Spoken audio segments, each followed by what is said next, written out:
Hello बच्चों, welcome to you my YouTube Pilu education study channel. प्यारे बच्चों, इस वीडियो में हम आपको इंग्लिश का वेरी मोस्ट इम्पोर्टेंट दूसरा डस्ट और स्नो बर्फ के कण के सेंट्रल आइडिया के बारे में बताएंगे।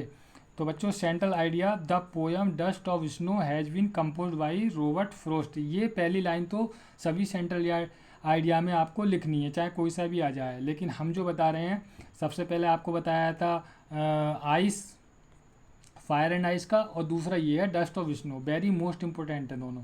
तो the poem expresses the signification of small things in a changing one's attitude. The poet appreciate of the beauty of the snow flakes which change his mood and saved many precious moments from being washed away. The crow shakes of the snow dust from the hemlock tree the same way one can shake of the sadness from one's heart. तो the poem, आप बच्चों इसका हिंदी रूपांतरण, the poem dust of snow has been composed by Robert Frost. यानी कि dust of snow जो lesson है, कविता है, पोयम है, उसके जो राइटर है वो रॉबर्ट फ्रॉस्ट है। तो द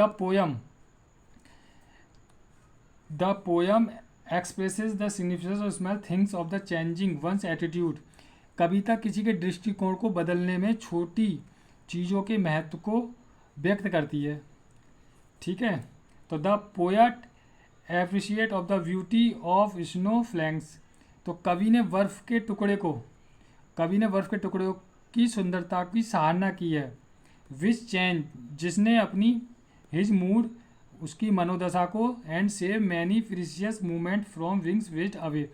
यानी कि कवि ने बर्फ़ के टुकड़ों की सुंदरता की सराहना की है, जिसने उनकी मनोदशा को बदल दिया और कई कीमती क्षणों को बर्बाद होने से बताया। The crow shakes of the snow dust from the hemlock tree.